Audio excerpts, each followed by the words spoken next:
कोल्हापुरात टोलधाड परतून लावण्यासाठी विविध प्रकारची आंदोलने चालू आहेत। सर्व पक्षाच्या कृती समितीमार्फत सुद्धा आणि शिवसेने सुद्धा आज शिवसेनेनं वारकऱ्यांची दिंडी काढून पांडुरंगाला साकडे घातलेला आहे की या महाराष्ट्र राज्याचे मुख्यमंत्री पृथ्वीराज चव्हाण साहेबांना सुबुद्धी द्या आणि कोणत्या विध हा राक्षस पाठवलाय तो आयर्बीच्या रूपानं हा टोलधाड परत घेऊन जावा अशी आज आम्ही वारकऱ्यांची आम्ही दिंडी काढून आम्ही पांडुरंगाला साकडे घातलेला आहे की यांना सुबुद्धी द्या म्हणून।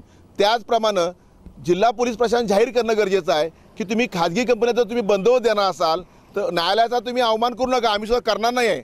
परंतु जर न्यायालयाने नुसता बंदोबस्त द्या असं सांगितलं असेल तर कुठल्याही कंपनीकडनं तुम्ही पैसे भरून घेणं गरजेचं आहे। आणि जर अशा पद्धतीने पैसे भरून घेतले नसतील तर ताबडतोब तुम्ही तुमचा पोलीस बंदोबस्त परत मागून घ्या।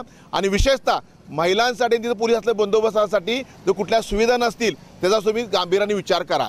शिवसेनेने आतापर्यंत 9 टोलनाक्यापैकी 4 टोलनाक्यावर आंदोलन केले आहेत आणि टोलधाड परत पाठवण्यासाठी पुन्हा आमचा 9 नाके आमचे 5 नाके शिल्लक राहिले आहेत। आमचा अखंड हा आमचा आंदोलन टप्पा चालू राहणार आहे आणि कोणत्या परिस्थितीत हा टोल परतवल्याशिवाय आम्ही कोल्हापूर गप्प बसणार नाही आहे।